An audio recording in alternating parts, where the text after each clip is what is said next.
daawadayaal kulanti wanaagsan kuna soo dhawaada markale barnaamijkeena warqaad midiya qodobada wararka aanu kusoo qaadan doonana waxaa ka mid noqon doona qorshe cusub oo lagu sugi doono amniga magaalada muqdisho ayaa socotay iyadoo madaxweyne farmaajo isugu wacay laamaha amniga ee gobolka.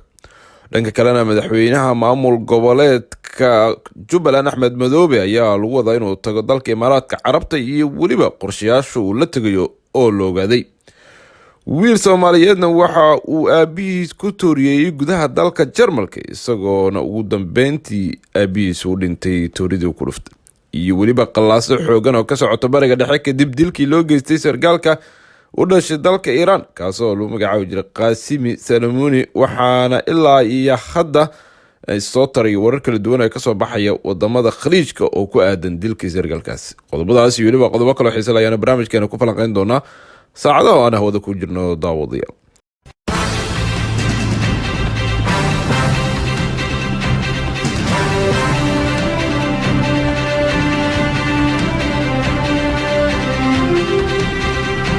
haddii aanu ku bilowno laamaha amniga ee dowladda federaalk Soomaaliya ayaa waxa ay wadaan qorshe cusub oo lagu sugiyo amniga magaalada Muqdisho kadib qaraxii 28 bishan ee ka dhacay Access Control Afgoy magaalada Muqdisho kaasoo sababay khasaare isugu jira dhimasho iyo weliba dhaawac fara badan.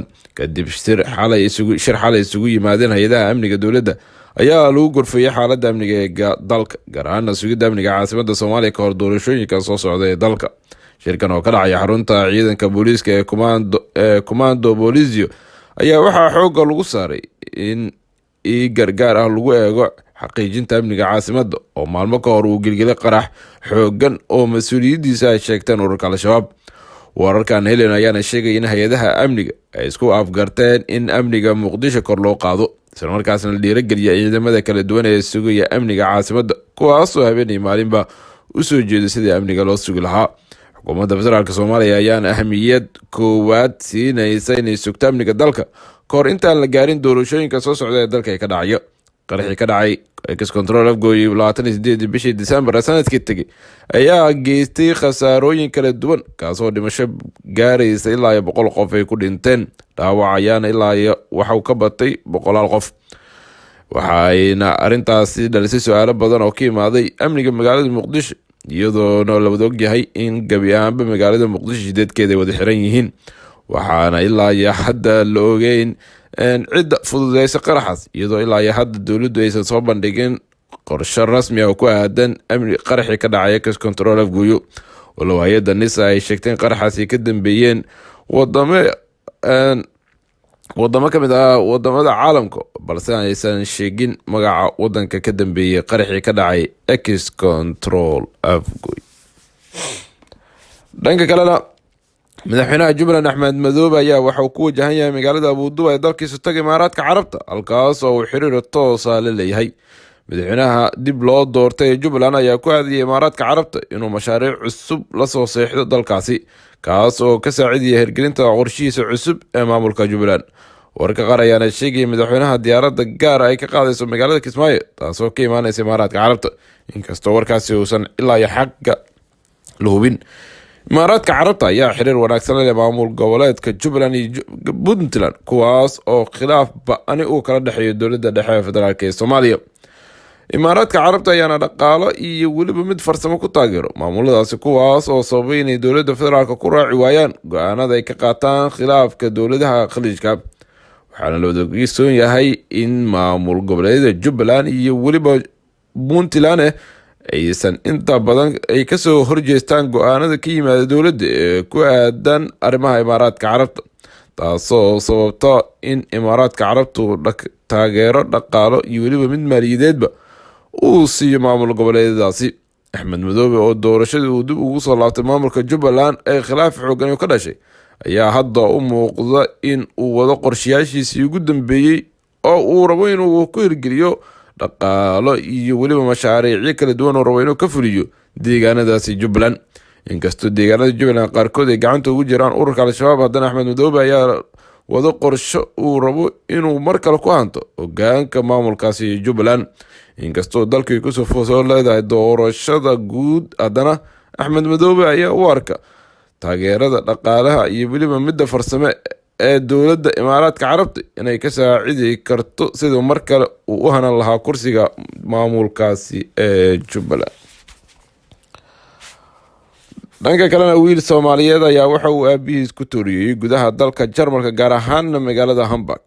wiil Soomaaliyeed oo 17 jir ah ayaana waxa uu aabihiis oo 57 jir ah uu ku tooriyey gudaha dalkaasi, siday qortay warbaahinta gudaha Jarmalka. wiilkan ayaana aabihiis la dhacay tooray kadib markii uu soo kala dhex galay muran xoogan oo aan si rasmi ah loo ogeyn waxa uu ka dhashay. wiilkan aabihiis dilay ayaa magaciisa lagu sheegay Axmed Nuur Faarax Xuseen, halka aabihiisna loo magacaabi jiray Nuur Faarax Xuseen. madaxa booliiska magaaladaasi ayaana dilka ka dhacay wuxuu sheegay inay weli wadaan baaritaano ku aadan sida ay wax u dhaceen iyo weliba halka ay arrintu ay kasoo leedahay. maalmihii dambe waxaa soo badanayay dilka ay Soomaalidu ka geysanayaan wadamada ay qaxootiga ku yihiin, waxaana horey u dhacay kiisas badan oo noocan oo kale oo ka kala dhacay wadamada Ingiriiska, Mareykanka iyo weliba Canada, kuwaas oo inta badan u badan Soomaali dhexdooda isku tooriyey gudaha dalalkaasi, haba ugu badnaatee dhalinyarada ku nool gudaha dalalkaasi oo inta badan qaab gooxaysi isku urursada islamarkaasna dagaalo ay dhexmara, taasoo sababtay in qaarkood ay isku tooriyeyaan dhimasho iyo weliba dhaawacna uu kasoo gaaro.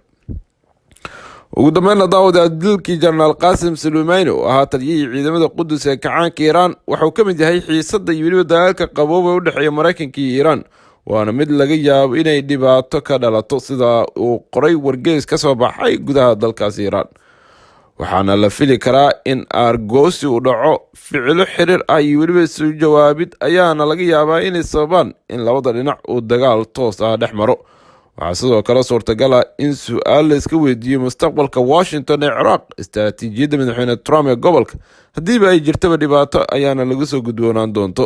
Philip Gordon oo ah xilligii Obama ahaan jiray xiriirka aqalka cad u qaabilsan bariga dhexe iyo weliba gacaanka Persia ayaa dilkaasi ku tilmaamay inuu yahay mid uu Mareykanku ku baaqiyo dagaal ka dhana Iiraan.